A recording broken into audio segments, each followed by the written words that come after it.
Terima kasih dokter. Ya, shalom, selamat malam semuanya, saudara-saudari, ada suster juga ya dari komunitas Love Praying Family. Selamat malam semua. Oke, semuanya saya anggap sudah bilang ya, selamat malam. Salam kenal, nama saya Diakon Paulus Yohanes Chrysostomus. Saya dari kongregasi CSE yang ada di Lembah Karmel. Mungkin yang ada di sini yang pernah ikut retret di Lembah Karmel, nah itu. Sekarang saya ada di situ. Saya baru ditabiskan sebagai diakon 2 bulan yang lalu dan sekarang ya ditugaskan di Lembah Karmel sambil menunggu kapan tahbisannya. Mohon doanya ya. Saya berasal dari Palembang. Saya putra kedua dari Ibu Maria Alan dan Bapak Haryanto Awi. Barangkali di sini ada Wong Kito yang kenal sama mama papa saya. Gitu. Tapi sekarang mereka tinggal di Batam dengan keluarga saya, dengan adik-adik saya juga. Oke, ya kita langsung mulai saja ya. Saya harap sinyalnya mendukung ini karena dari tadi saya sudah selama doa rosario saya 3 kali kena kick karena nggak kuat sinyalnya. Maklum tinggal di tengah hutan. Dan saya minta mungkin ada beberapa dari ini yang jangan di mute supaya kalau ada pertanyaan atau apa gitu bisa ada interaksi biar kesannya saya nggak ngomong sama kamera aja gitu ya. Boleh? Ya, silakan Diakon. Nah, kan lebih enak. Oke, perkenalannya sampai situ dulu ya, nanti kita bisa lanjut lagi. Saya izin untuk share screen.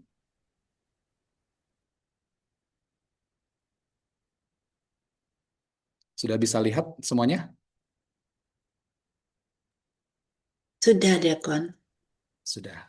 Oke, baik. Suster, Bapak, Ibu, saudara-saudari yang terkasih, malam hari ini kita akan bicara bersama mengenai peranan karunia-karunia Roh Kudus di dalam hidup umat beriman.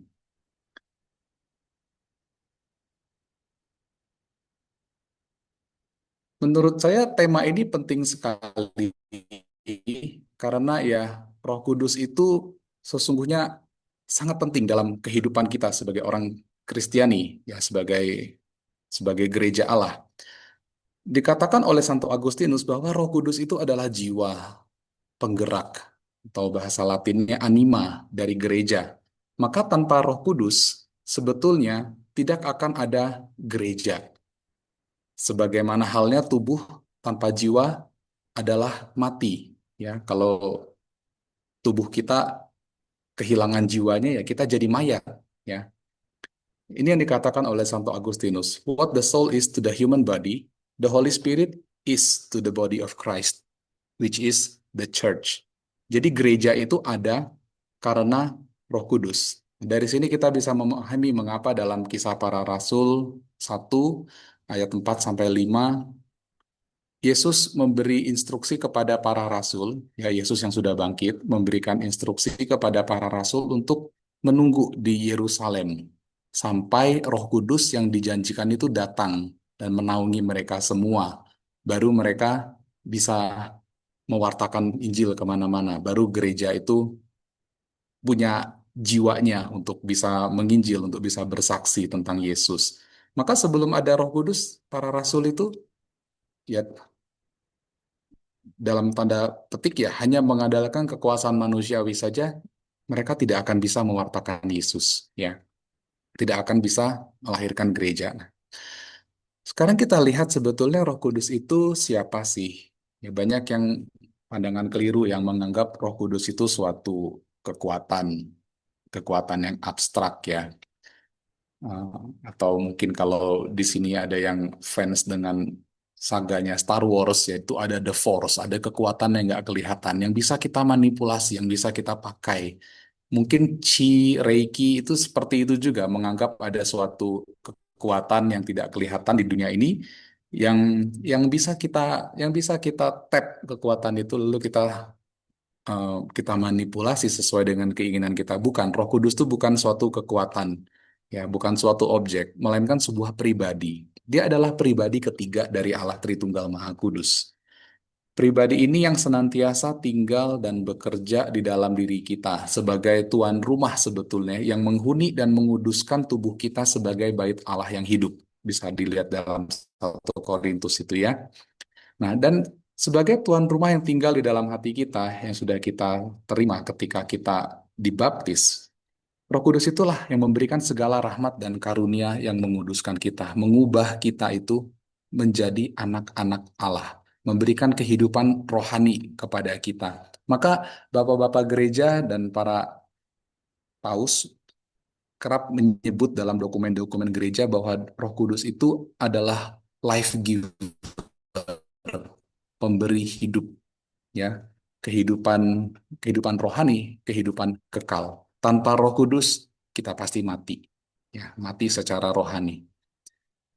Nah, masalahnya adalah Roh Kudus ini sendiri sering tidak disadari, kurang dihargai, tidak diberi kesempatan untuk bekerja, dianggap sebagai orang asing atau tamu yang tidak diundang, hiasan tambahkan, atau bahkan ya di negara-negara yang sekuler, Roh Kudus ini dipandang sebagai sekedar proyeksi psikologis saja dari kita manusia. Jadi Roh Kudus ini sebetulnya karang-karangan, ya. Ya, gambarannya adalah Roh Kudus itu seperti ini, seperti burung yang dikurung di dalam kerengkeng. Jadi dia itu ada, sudah diberikan, tapi dia nggak bebas, dia nggak bisa ngapa-ngapain karena tidak diberikan kesempatan untuk berkarya. Dan Roh Kudus itu manis dan lembut, jadi dia tidak pernah memaksa. Kalau kita tidak mengizinkan dia untuk mengambil alih kehidupan kita, ya dia akan diam aja, gitu. Mendiang Paus Fransiskus, dia mengatakan demikian dalam salah satu audiensinya di Vatikan. Let yourself be led by the Holy Spirit with freedom. Ya, biarkanlah dirimu dipimpin oleh Roh Kudus dengan kebebasan. And please do not catch the Holy Spirit. Dan tolong jangan kurung Roh Kudus itu. Ya, kita sebagai orang Katolik seringkali setelah kita dibaptis, setelah menerima krisma, ya kita mengurung Roh Kudus itu. Ya, kita kita simpan dia dalam-dalam. Kita nggak pernah ajak dia ngobrol, kita nggak pernah berkonsultasi dengan dia, kita tidak pernah biarkan diri kita dipimpin. Nah, itulah sebabnya mengapa banyak orang akhirnya tersesat hidupnya, kehilangan arah, ya. Dan itu juga sebabnya kenapa orang pergi ikut retret awal gitu untuk mengalami kehidupan baru dalam roh, menyadari bahwa sebetulnya ya selama ini ada Roh Kudus dalam diri kita yang yang kita biarkan tersembunyi. Jadi pencurahan Roh Kudus itu sebetulnya itu dia bukan pembaptisan ulang, tapi dia itu adalah suatu usaha kita untuk mengaktifkan kembali, menyadari kembali dengan semangat yang baru tentang peranan dan kehadiran Roh Kudus itu di dalam diri kita dan membiarkan diri kita untuk dipimpin oleh Dia. Sekarang kita akan melihat mengenai peranan-peranan dari Roh Kudus ini. Ya, dalam kitab suci bahasa Yunani dari Roh Kudus itu adalah Parakletos sebutannya. Ini bisa kita lihat misalnya dalam Yohanes 14, 16, ayat 17. Saya boleh minta tolong satu orang membacakan? Yohanes 14 ayat 16 sampai 17. Aku akan minta kepada Bapa, dan Ia akan memberikan kepadamu seorang penolong yang lain, supaya Ia menyertai kamu selama-lamanya, yaitu Roh kebenaran. Jadi di sini Yesus menyebut Roh Kudus itu dengan sebutan penolong dan ini dalam dalam bahasa Yunaninya ini Parakletos. Nah, dalam ayat lain juga dikatakan tetapi penghibur yaitu Roh Kudus yang akan diutus oleh Bapa dalam namaku, dialah yang akan mengajarkan segala sesuatu kepadamu dan akan mengingatkan kamu akan semua yang telah kukatakan kepadamu. Di sini juga sama kata Parakletos tapi diterjemahkan ke bahasa Indonesianya sebagai penghibur. Jadi di sini kita bisa lihat Roh Kudus adalah penolong dan penghibur.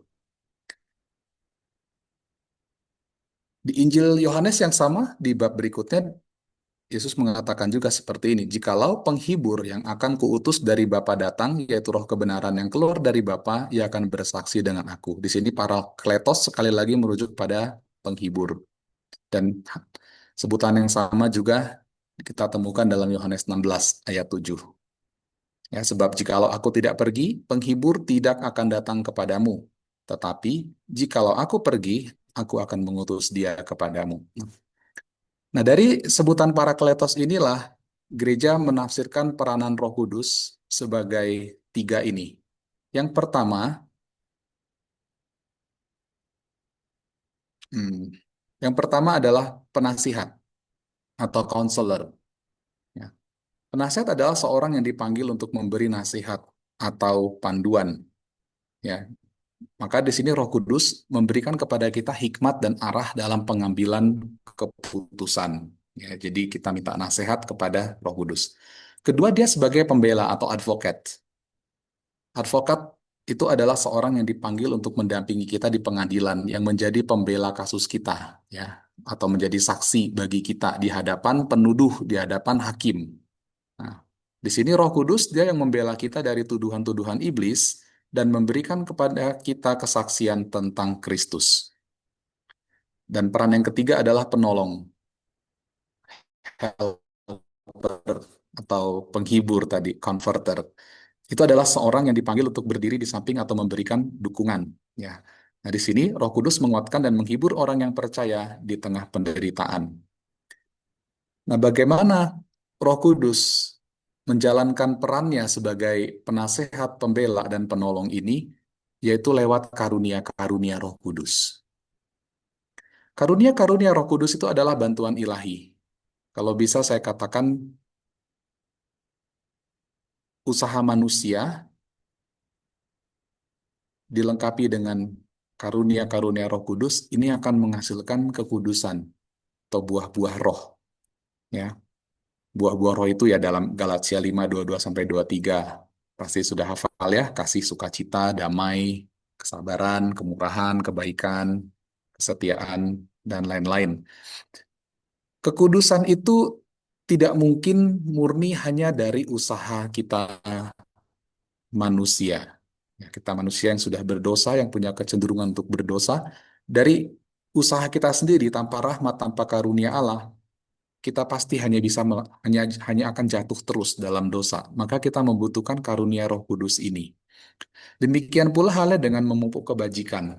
Jadi kebajikan-kebajikan manusiawi, misalnya keutamaan-keutamaan yang kita kerjakan, kita usahakan selama hidup ini, keadilan, keberanian, pengendalian diri, itu kan virtue ya, kebajikan-kebajikan manusiawi. Tapi ketika disempurnakan oleh karunia-karunia Roh Kudus, dia akan menjadi kebajikan-kebajikan adikodrati.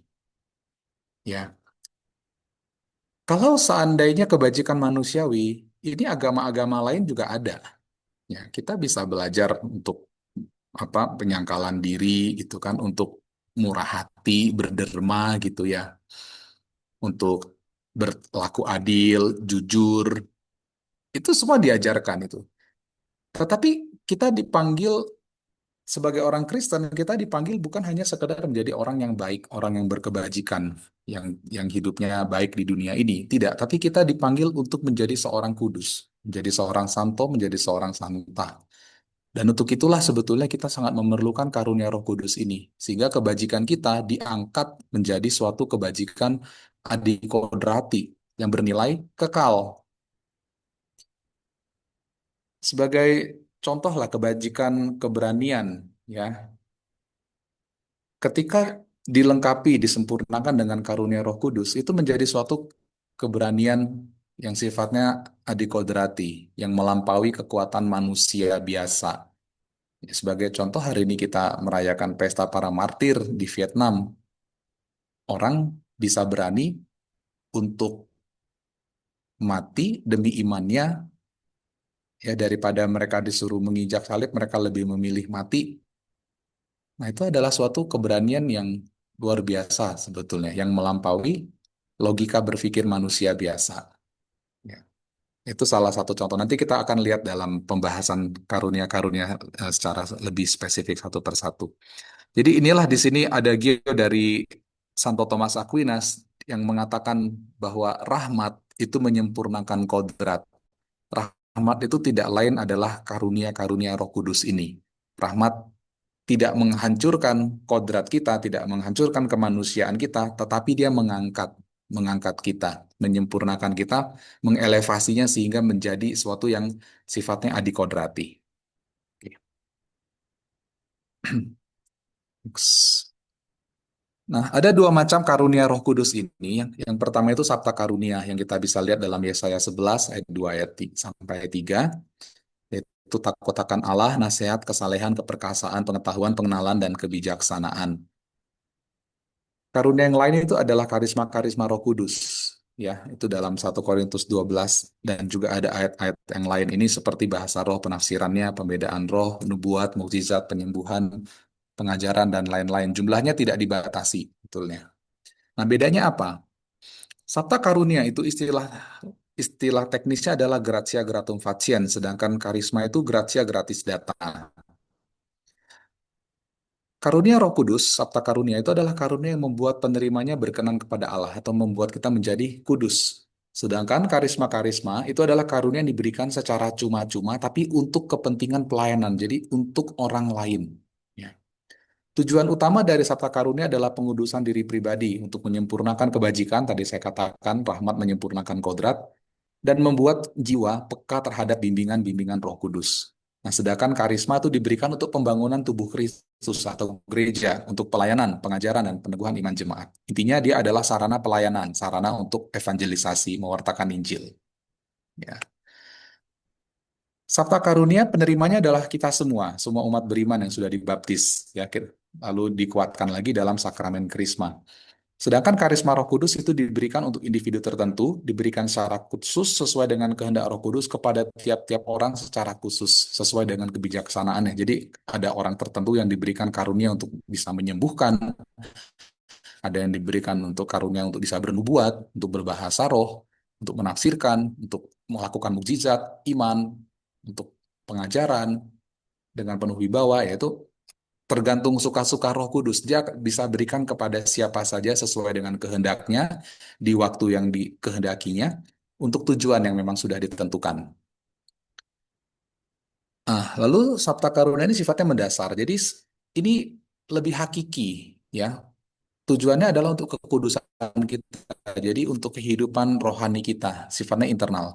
Sedangkan karisma ada sifatnya biasanya seringkali bersifat luar biasa atau manifestatif. Jadi eksternal, kelihatan dari luar. Ya, kalau seandainya ditanyakan dari kedua ini, mana yang lebih penting? Menurut Bapak Ibu, yang mana? Sabta karunia atau karisma? Gratia gratum faciens atau gratia gratis? Mana yang lebih penting? Karunia berarti. Sabta karunia, betul. Ya, kalau disuruh pilih, ya pilihlah sabta karunia karena itu yang membuat kita masuk surga. Itu yang membuat kita menjadi kudus, yang membuat kita berkenan kepada Allah. Karisma-karisma, walaupun luar biasa, dia tidak bukan menjadi tanda kekudusan. Dia tidak menjamin seseorang itu masuk surga. Ya, kalau nggak percaya coba lihat Matius 23 ayat 7 kalau nggak salah. Matius 7 ayat 21 sampai 23. Di situ kan ada orangnya, Tuhan, kami sudah bernubuat atas namamu, melakukan mujizat atas namamu, ya kan? Tapi Tuhan bilang, aku tidak kenal kamu, nyalah kamu pembuat keonaran begitu. Jadi karisma itu hanya diberikan untuk pelayanan dan bukan untuk kepentingan si penerimanya sendiri, ya. Orang bisa masuk surga tanpa punya karisma, tanpa bisa bahasa roh, tanpa pernah melakukan mujizat apapun yang luar biasa. Orang bisa jadi orang kudus. Ya. Lihatlah Mother Teresa misalnya, ya. Nah, ini dasar biblisnya. Tadi sudah saya singgung. Sabta karunia itu dari Yesaya, sedangkan karisma itu ada banyak sebetulnya. Tidak dibatasi jumlahnya. Oke. Sekarang kita lihat peranan Roh Kudus ini dalam kaitannya dengan karisma-karisma. Tadi ada tiga kan peran Roh Kudus. Pertama sebagai pembela atau advokat. Di sana karunia yang paling menonjol adalah takut akan Allah. Tapi bukan berarti hanya ini aja. Maksudnya semua karunia dari Sabta Karunia itu sebetulnya saling berhubungan. Tapi di sini yang paling menonjol takut akan Allah. Kedua, peranan sebagai penghibur dan penolong. Di situ karunia yang menonjol adalah kesalehan, keperkasaan. Lalu kemudian peran ketiga sebagai penasihat agung, karunia yang menonjol adalah karunia nasihat, pengenalan, pengertian, dan kebijaksanaan. Maka ada di situ 7 karunia Roh Kudus. Dan kita akan bahas satu-satu sesuai dengan peranannya, ya. Kita mulai, yang pertama itu adalah Roh Kudus sebagai pembela atau advokat. Roh Kudus yang memberi kesaksian kepada roh kita bahwa kita ini adalah anak-anak Allah. Ini ayat kuncinya. Sebagai advokat, sebagai pembela, Roh Kudus membela kebenaran status kita di hadapan Tuhan dan terutama itu di hadapan setan, sang penuduh, ya. Jadi ho satana, bahasa dari akar kata dari setan itu artinya adalah penuduh. Dia tuh menuduh, menuduh kita, ya. Dan tuduhan setan tuh biasanya modusnya ada dua. Yang pertama dia akan lakukan ini, kamu tuh nggak layak, kamu tuh orang yang berdosa, dosa kamu udah terlalu besar. Allah sudah kecewa sama kamu, Allah membencimu. Nah, ini tipuan yang pertama, ya, bahwa setan berusaha menyeret kita kepada keputusasaan atau despair, ya, dan dia dia membuat kita meragukan juga kebaikan Allah, ya. Dia membuat kita tidak percaya bahwa Allah itu Maha Rahim, misalnya. Allah itu hanya menginginkan yang terbaik bagi kita, gitu. Makanya dia menghasut Hawa dulu begitu. Pertama membuat kita curiga dulu. Oh, ternyata Allah itu tidak seperti itu ya. Gitu. Ya kan? Lalu dia mulai masukin kita nih berdosa dan kita nih. Nah, itu membuat kita putus asa. Itu modus pertama. Modus kedua kebalikannya. Ya, setan akan angkat, oh kamu tuh sudah kudus, kamu sudah baik, kamu hebat, kamu nggak butuh Allah, kamu udah bisa semuanya gitu. Nah, ini godaan yang lebih, ya, saya rasa lebih lebih banyak kena dengan orang-orang zaman sekarang ini ya, yang merasa sudah pinter sekali, sudah bisa tahu segala-galanya gitu kan.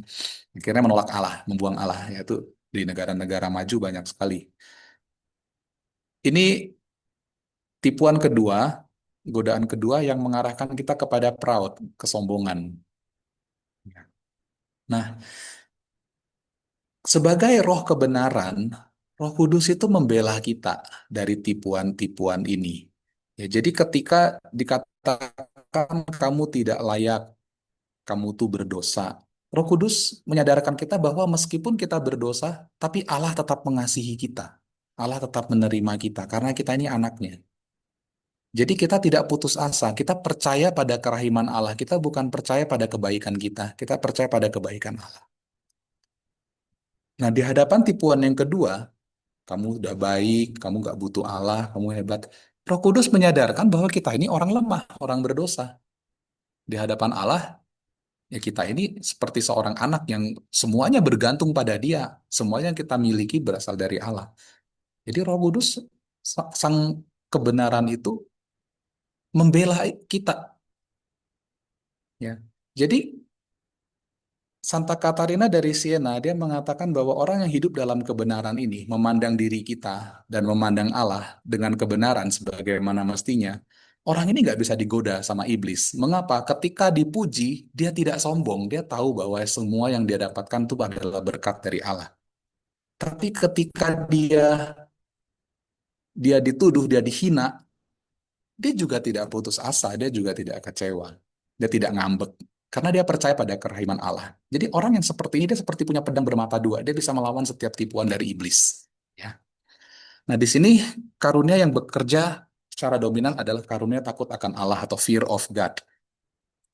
Ini adalah karunia yang menumbuhkan dalam diri kita sebetulnya suatu rasa hormat yang mendalam akan kekaguman dan kebesaran, kebaikan, kemuliaan, dan kekudusan Allah. Jadi karunia yang membuat kita itu mengagumi Allah, ya. Dan ini bukan rasa takut yang melumpuhkan. Jadi bukan kita takut dihukum oleh Allah, bukan, tapi suatu awe, awe kayak rasa takjub seperti itu. Nah, karunia ini menyadarkan kita akan keseriusan dosa dan konsekuensinya, sehingga kita akan berusaha untuk menjauhi dosa. Tujuannya adalah supaya tidak memisahkan diri dari kasih Allah. Jadi ketakutannya itu ada di sini. Kita sebagai anak Allah, kita takut untuk melukai hati Allah. Ya, ya sama seperti seorang anak lah. Kita takut untuk membuat orang tua kita sedih, ya kan? Kita takut melihat mereka menangis, kecewa gitu karena perbuatan-perbuatan kita yang nakal itu. Jadi ketakutannya itu bukan karena takut dihukumnya, bukan takut digebukin, tapi takut mendukakan hati orang tua, takut mendukakan hati Bapa kita. Ya.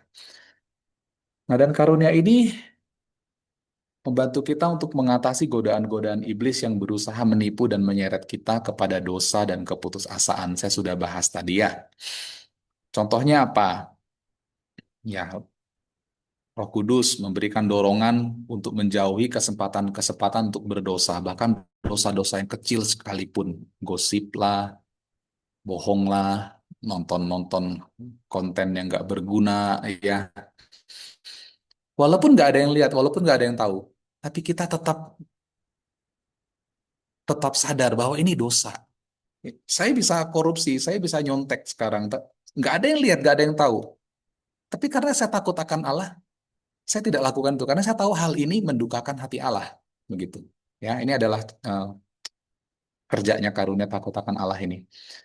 Lalu juga dia memberikan kesadaran untuk tidak memandang diri lebih baik dan menghakimi orang lain karena dia juga menyadarkan siapa sih diri kita di hadapan Allah, kita adalah orang yang lemah, yang berdosa, sama-sama berdosa. Gitu. Oke, cukup jelas ini karunia yang pertama, masih ada 6 lagi. Semoga waktunya cukup ya. Lanjut. Ini peran yang kedua, Roh Kudus sebagai penghibur dan penolong. Ya, ayat kuncinya di situ. Demikian juga Roh membantu kita dalam kelemahan-kelemahan kita. Ini adalah peran Roh Kudus yang paling kita rasakan ketika kita itu merasa lemah dan tidak berdaya. Nah, pertama, karunia yang bekerja adalah karunia kesalehan atau piti. Ya, karunia ini membantu kita untuk merasakan kedekatan pribadi dengan Allah, atau istilahnya rasa sebagai anak. Nah, hal inilah yang sebetulnya memberikan kepada kita suatu penghiburan ilahi, suatu kedamaian dan sukacita yang tidak bisa digantikan, yang tidak bisa hilang. Mau situasi seperti apapun, kita akan bisa tetap bersuka cita karena tahu kita ini anak Allah yang dikasihi, ya. Nah, dengan demikian karunia ini menghalau kecemasan kita, entah akan masa depan, kesehatan, atau bahkan kematian, ya kehilangan orang yang dikasihi. Kenapa? Karena rasa kagum kita pada Allah itu jauh lebih besar daripada rasa takut kita akan segala masalah-masalah dunia. Dan inilah yang menjadi akar dari kedamaian sejati itu. Kedamaian yang dari surga itu. Oke. Ya, dari sini kita bisa mengerti mengapa orang-orang kudus itu ya walaupun mereka dihina, walaupun mereka nggak dianggap, walaupun mereka mengalami begitu banyak penganiayaan dan penderitaan di penjara, bisa nyanyi-nyanyi gitu ya, bisa tetap memuji Tuhan gitu. Kok bisa ya ini? Karena ada kedekatan pribadi dengan Allah ini yang menjadi sumber sukacitanya mereka. Nah, karunia ini juga menumbuhkan dalam diri kita rasa hormat, bakti, dan kasih yang mendalam kepada Allah sebagai Bapa yang penuh kasih. Dengan kata lain, kita berusaha ingin menyenangkan hati Allah. Jadi kalau takut akan Allah tadi, kita takut mendukakan hati Allah. Karunia kesalehan ini membuat kita ingin berusaha untuk menyenangkan hati Allah. Jadi sebetulnya dua karunia yang sangat berdekatan sekali. Ya. Contohnya bagaimana ya, tetap bersuka cita ketika kita merasa ketika kita ditinggalkan oleh orang-orang yang dikasihi kita, misalnya pasangan hidup kita atau anak kita, begitu kita tetap bisa bersuka cita dan tidak merasa kesepian. Lalu bisa contoh lain kita bisa tetap setia untuk melayani Allah dan sesama dengan sukacita, dengan tulus meskipun kita tidak dihargai oleh orang lain, ya meskipun tidak ada yang bilang terima kasih. Ya, kita tetap semangat untuk ikut pertemuan doa ini, semacam ya ini Love Praying Family ini gitu kan. Itu adalah suatu buah dari karunia kesalehan. Ya. Berikutnya karunia keperkasaan yang dekat juga dengan kesalehan. Ini karunia yang memberikan kepada kita kekuatan dan keberanian rohani untuk menghadapi kesulitan, godaan, dan tantangan dalam hidup iman. Jadi tadi kan karunia kesalehan kan mendorong kita untuk berusaha menyenangkan hati Allah. Dan ketika kita berusaha untuk menyenangkan hati Allah, pasti ada yang nggak senang. Siapa itu? Ya si iblis. Ya, dia pasti akan berusaha mengacau dan mengganggu kita supaya kita putus asa, supaya kita nyerah gitu. Nah, karunia ini adalah karunia yang menopang kita supaya kita tidak menyerah untuk melakukan kehendak Tuhan itu. Dia memampukan kita untuk tetap teguh dalam melakukan kebaikan, bahkan ketika kita menghadapi rintangan-rintangan yang besar atau ketakutan. Itulah yang saya katakan seperti contoh-contoh ya para martir. Ini foto martir Vietnam yang kita rayakan, yang kita peringati hari ini. Ya, tetap bisa setia, kuat, tabah sampai akhir hidup. Ya, meskipun harus mengorbankan nyawa. Itu adalah bentuk paling ultimate, paling tinggi dari karunia keperkasaan ini. Keberanian bahkan di hadapan maut sekalipun tidak takut. Ya, kita berdoa supaya kita juga semua mendapatkan rahmat ketekunan sampai akhir ini ya. Kita nggak tahu, mungkin dari antara kita akan ada yang jadi martir di sini ya. Oke. Tapi tidak jadi martir berdarah pun ya jadi martir putih dengan penyangkalan diri setiap hari, dengan setia menanggung penderitaan, kesukaran hidup. Itu juga rasanya lebih berat deh. Ya rasanya lebih berat. Kalau kalau martir digantung, dipenggal kan cek langsung selesai begitu ya. Tapi kalau martir putih itu kematiannya pelan-pelan, tapi sangat menyakitkan. Ya, itu juga butuh rahmat keperkasaan. Oke, contoh, kita bisa tetap tekun berdoa dan melayani Tuhan meskipun letih ya, tetap setia ikut pertemuan doa gitu ya, meskipun sibuk. Lalu kita bisa setia menanggung penderitaan, misalnya mungkin di antara kita ada yang memiliki keterbatasan fisik tertentu, ada yang sakit penyakit, atau mungkin ada kehilangan orang-orang yang kita kasihi, dan lain-lain. Kita bisa menanggung semuanya itu dengan iman, kita tidak berputus asa. Nah, dan ini yang paling penting, kita memiliki kekuatan, keberanian untuk berani mengampuni orang yang sudah melukai hati kita. Mereka yang sudah begitu jahat dengan kita. Ya, banyak kisah-kisah heroik ya dari orang-orang yang bisa mengampuni ya, mengampuni orang yang membunuh anaknya gitu, mengampuni orang yang pernah melecehkan dia secara seksual. Ya kita kagum dengan cerita-cerita seperti itu kan. Itu sebenarnya sebuah kebajikan adikodrati karena kalau dalam tatanan duniawi itu tidak adil. Ya orang itu harus dihukum. Orang itu nggak layak untuk diampuni. Orang itu nggak layak untuk dikasihi. Tetapi dengan karunia Roh Kudus ini, kita bisa mengampuni musuh-musuh kita, bisa mengasihi mereka, mengampuni mereka. Ya, seperti Yesus ketika dipaku di kayu salib gitu kan, dia bilang, Tuhan, ampunilah mereka karena mereka tidak tahu apa yang mereka perbuat. Yaitu adalah kerahiman, ya, kerahiman, suatu bentuk kasih yang diberikan kepada orang yang sebenarnya tidak layak untuk menerimanya. Ya, kita sebagai pengikut Kristus ya kita harus bisa menjadi seperti Yesus. Dan karunia-karunia Roh Kudus inilah yang membentuk kita menjadi serupa dengan Yesus ya. Nah, peran yang terakhir adalah Roh Kudus sebagai penasihat agung. Ya, tadi kita sudah baca penghibur yaitu Roh Kudus. Dialah yang akan mengajarkan segala sesuatu kepada kamu dan mengingatkan kamu akan semua yang sudah kukatakan kepadamu. Jadi Roh Kudus yang diutus oleh Yesus, dialah yang akan mengajarkan segala sesuatu. Jadi banyak hal yang belum sempat Yesus ajarkan, Roh Kudus yang akan ajar. Dan semua yang sudah diajarkan Yesus, Roh Kudus yang akan ingatkan juga. Ini adalah peran Roh Kudus yang penting bagi kita semua, ya, terutama bagi kita yang sudah cukup berumur ya, kita dipanggil untuk menjadi penatua-penatua yang bijaksana ya buat anak-anak kita, untuk cucu-cucu kita. Ya mereka memandang kita sebagai orang-orang yang bijaksana. Harusnya kan semakin orang bertambah usianya, dia semakin bijaksana. Ya, ada ungkapan yang mengatakan menjadi tua itu pasti ya, umur kita pasti nambah terus, ulang tahun terus. Tapi menjadi dewasa dan bijaksana itu adalah rahmat. Ada orang yang usianya walaupun sudah lanjut ya, tapi masih sifatnya seperti anak-anak gitu. Tapi ada juga orang masih muda, tapi sudah bisa bijaksana. Itulah tergantung keterbukaan kita pada karunia Roh Kudus ini. Peran Roh Kudus sebagai penasihat agung mungkin bisa dianalogikan seperti ini. Kita sekarang kemana-mana gampangnya ada GPS ya. Ada GPS itu kan kita nggak takut walaupun kita ke tempat yang baru yang kita belum pernah datang sekalipun ya. Selama ada alat ini sih saya rasa tenang gitu. Tapi kan syaratnya apa supaya alat ini bisa bekerja ya pertama dia harus connect ke sinyal, dia harus hidup ya. Lalu kedua setelah dia dapat sinyal dia dia beritahukan instruksi lurus, belok kiri, belok kanan gitu kan ya. Ya kita harus ikutin, kita harus dengerin dan kita harus cek. ya. Dia akan mengingatkan kalau kita salah jalan, oh, kalau bisa nanti bikin U-turn ya. When possible, make U-turn ya. Dia kasih tahu kalau kita sudah salah jalan. Nggak bisa nih kalau kita ikut lurus terus kita nggak akan sampai ke tujuan kita. Nah, kita balik ke arah. Nah, jadi hidup kita itu sebetulnya kita harus sering-sering ngecek GPS ini, ya, supaya kita sampai di tujuan, supaya kita sampai di tujuan kita, kehidupan kekal itu. Jadi GPS inilah Roh Kudus yang harus kita ajak ngobrol terus setiap hari. Roh Kudus, benar nggak sih ini? Roh Kudus, apakah ini keputusan yang benar? Roh Kudus, apakah aku sudah salah jalan? Roh Kudus, apa yang harus aku lakukan? Konsultasi namanya. Namanya kan dia penasehat ya. Tapi kalau kita nggak pernah minta nasihat ke dia, ya kita merasa pinter bisa bisa jalan sendiri, ya dia juga akan silahkan aja.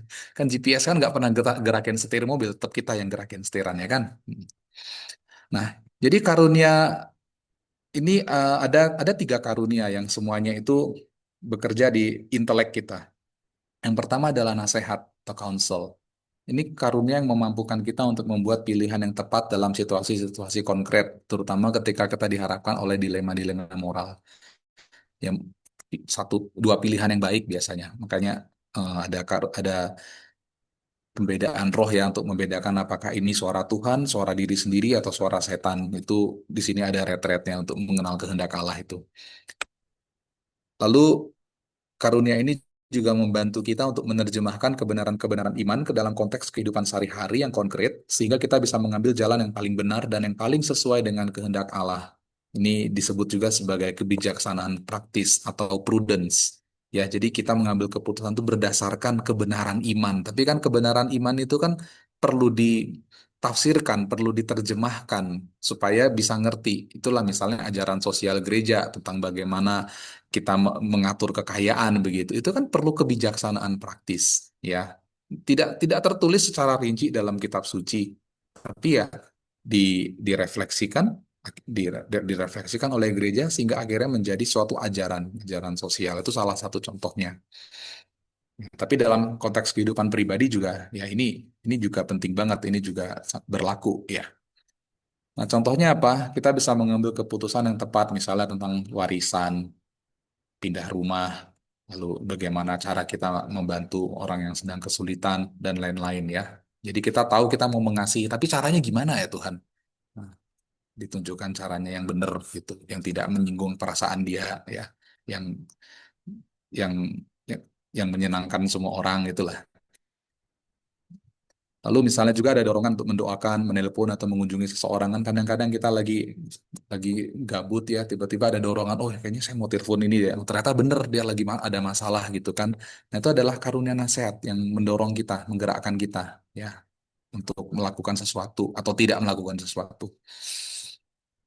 Lalu ya dengan karunia ini juga kita bisa memberi nasihat kepada anak-anak, cucu kita, bukan berdasarkan emosi atau kebijaksanaan atau keyakinan-keyakinan manusiawi kita, misalnya dari pengalaman-pengalaman masa lalu atau ajaran-ajaran populer, melainkan berdasarkan kebenaran atau hukum ilahi, yakni kehendak Allah sendiri. Ya, jadi ini menghindarkan kita dari menjadi seseorang yang kolot gitu, yang iya pokoknya harus begitu. Ya, dari dulu juga begitu. Itu kan ungkapan-ungkapan yang sering banget kan dikatakan. Dari dulu sudah begitu, jadi kamu juga harus begitu. Udah percaya aja ini yang terbaik buat kamu. Nah, kadang-kadang juga em, pemahaman kepercayaan kita tuh dipengaruhi oleh ajaran-ajaran populer. Sekarang orang semua sudah punya HP, tiap hari lihat feed, lihat influencer, Instagram, TikTok, apa gitu kan. Opini kita kebentuk gitu. Ya, opini kita, pendapat kita kebentuk. Nah, maka ya banyak orang sekarang yang akhirnya tidak hidup di dalam kebenaran karena mereka lebih banyak habis waktunya di sini ngedengerin kata-kata influencer, kata-kata berita, kata-kata AI lagi bahkan sekarang kan ada AI. Setiap hari habis waktunya berjam-jam di depan ini, tapi nggak pernah konsultasi dengan Roh Kudus, tidak pernah buka kitab suci ya. Ya wajar, akhirnya kan dia bukan hidup dalam kebenaran gitu ya, hidup dalam tipuan kan. Konten-kontennya banyak yang tipu-tipu ya. Ya itu banyak menjadi penyakit sekarang ini. Orang tidak bisa dinasihatin lagi karena udah merasa benar. Itu efek dari sosial media dengan algoritmanya juga. Membuat kita merasa kita paling benar, orang lain paling salah. Akhirnya ketika ada orang yang berbeda pendapat, kita bungkam, kita sikat ya. Paling ekstrim ya Charlie Kirk di Amerika ditembak gitu kan ya karena orang tidak bisa menerima perbedaan pendapat. Nah, Roh Kudus membuat kita jadi orang yang bijaksana dengan menasehati kita. Oke. Lalu karunia-karunia pengenalan atau knowledge. Ini karunia yang membantu kita untuk melihat realitas duniawi, ciptaan, dan diri kita sendiri dengan benar dalam kaitannya dengan Tuhan. Dia memampukan kita untuk memahami bahwa segala sesuatu di dunia ini sifatnya sementara dan harus dilakukan untuk kemuliaan Allah, bukan untuk mencari kepuasan duniawi semata. Jadi kita melihat segala hal di dunia ini dalam terang iman, dia adalah sarana, sarana yang dititipkan oleh Tuhan, sarana yang harus kita gunakan untuk kemuliaan Tuhan. Mereka adalah sarana, bukan tujuan. Jadi kekayaan, kekuasaan, popularitas, bakat, talenta, apapun yang diberikan dan yang kita miliki, itu semuanya sarana. Nah, inilah karunia pengenalan yang bekerja di situ. Contohnya kita bisa melihat karya keadilan Allah dalam hal sederhana hari-hari gitu ya, melihat pemandangan yang bagus, persahabatan, ya, itu sebagai bukti cinta kasih dari Tuhan. Dan kita bisa menggunakan uang, bakat, talenta, koneksi kita, dan lain-lain untuk menjadi pelayanan dan menjadi berkat bagi sesama. Oke, dua lagi, lanjut. Karunia pengertian atau understanding. Ini karunia yang membantu kita untuk bisa memahami kebenaran iman dengan lebih mendalam, memahami misteri-misteri ilahi, dan juga ajaran-ajaran gereja. Ya, dia menerangi akal budi kita untuk bisa memahami hal-hal yang rohani yang sulit dijangkau oleh akal manusia biasa. Ya, karena terus terang misteri iman itu sangat besar. Siapa yang bisa mengerti misteri Allah Tritunggal misalnya, atau misteri salib gitu ya. Itu di luar kemampuan berpikir manusia. Jadi itu dibutuhkan karunia pengertian ini. Nah, contohnya adalah ketika kita lagi baca kitab suci, kita mendapatkan terang, sehingga kita ngerasa, oh ayat ini begitu hidup dan memberikan pemahaman baru gitu ya. Misalnya ketika membaca bacaan hari ini, janda yang mempersembahkan dari kekurangannya, tersentuh sekali gitu. Kita tahu makna dari kemurahan hati gitu misalnya kan ya. Seolah-olah ya itu bicara langsung ke kita gitu. Dan itu mengubah, mengubah persepsi kita, mengubah pandangan kita, mengubah cara pandang kita, mengubah cara hidup kita. Ya. Lalu kita dari sini juga kita bisa memahami misteri-misteri ilahi bahwa misalnya salib itu merupakan satu-satunya jalan menuju kemuliaan. Jadi kita tidak lagi menghindari penderitaan itu sebagai suatu kutukan, tapi kita bisa melihatnya dalam terang iman misalnya. Kita juga bisa belajar tentang oh ternyata apa Tuhan menghendaki supaya kita tuh hidup dalam damai dengan semua orang ya kita harus mengampuni. Itu adalah karunia pengertian. Mengerti inilah misteri ilahi, inilah kehendak Allah. Ya. Nah, dari sinilah pengertian yang benar akan melahirkan tindakan yang benar. Kalau pengertiannya aja keliru, ya tindakannya pasti keliru karena kita anggap itu benar, gitu kan. Terakhir, karunia yang paling tinggi, karunia yang paling ultimate adalah kebijaksanaan atau wisdom. Inilah karunia tertinggi yang kita kejar selama masih hidup di dunia ini. Ini karunia yang membantu kita untuk bisa melihat dan menilai segala sesuatu dari sudut pandang Allah. Jadi kita bisa membedakan benar-benar mana yang baik, mana yang buruk, mana yang penting, dan mana yang tidak penting. Ini adalah kebijaksanaan ilahi, kebijaksanaan spekulatif ya, kalau yang tadi kan praktis. Nah, dengan karunia ini kita bisa menyelami pikiran dan isi hati Allah. Artinya apa? Kita bisa melihat, menilai, bertindak, berkata-kata, dan mencintai seperti Allah sendiri. Ya. Oleh para mistikus, inilah sebetulnya yang dikatakan sebagai persatuan kehendak, persatuan cinta kasih, persatuan transforman yang mengubah kita, mengubah pribadi kita sepenuhnya menjadi Allah sendiri. Ya, sehingga pikiran kita sama dengan pikiran Allah, pikiran Yesus. Perasaan kita sama dengan perasaan Yesus.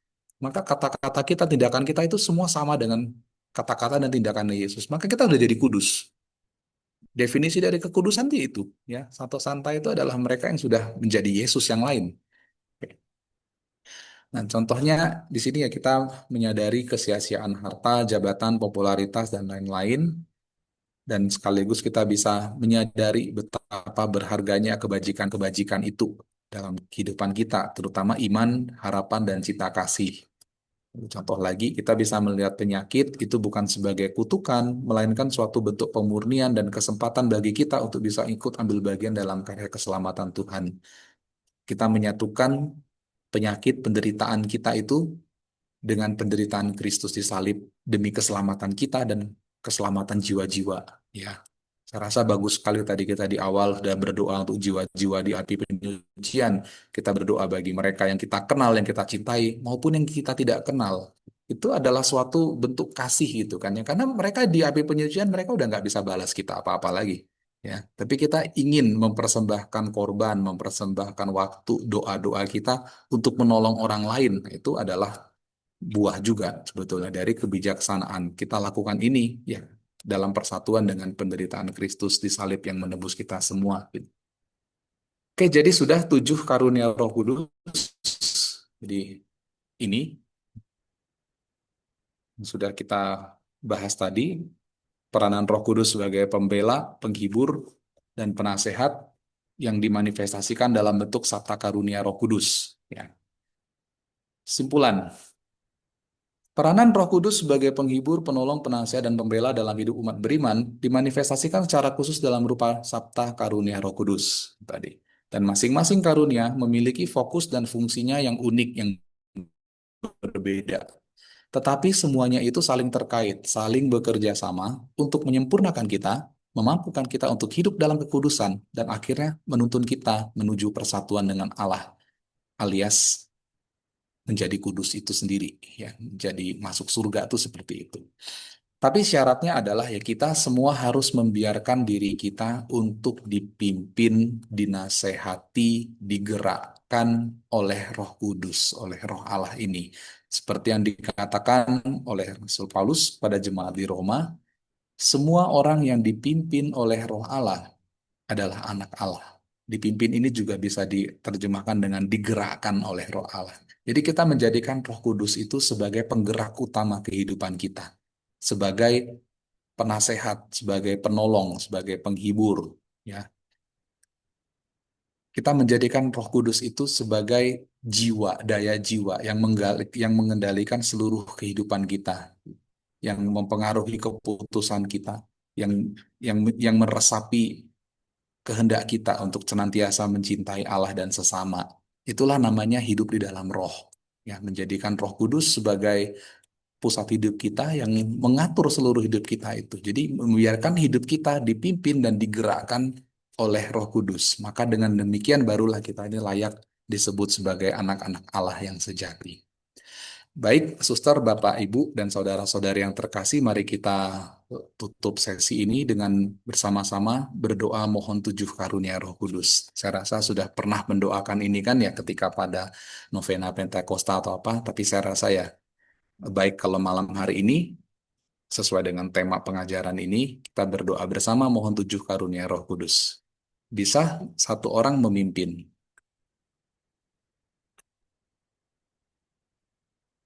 Izin saya diakon yang membacakan. Silakan, Dokter. Ya. Doa mohon 7 karunia Roh Kudus. Datanglah ya Roh Hikmat, turunlah atas diri kami.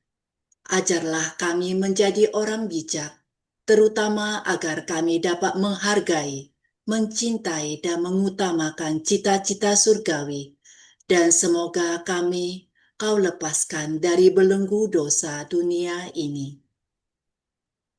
Datanglah ya Roh pengertian, turunlah atas diri kami. Terangilah budi kami, agar dapat memahami ajaran Yesus, Sang Putera, dan melaksanakannya dalam hidup sehari-hari. Datanglah ya Roh Nasihat, dampingilah kami dalam perjalanan hidup yang penuh gejolak ini. Semoga kami melakukan yang baik dan menjauhi yang jahat. Datanglah ya Roh keperkasaan, kuatkanlah hamba-Mu yang lemah ini, agar tabah menghadapi segala kesulitan dan derita.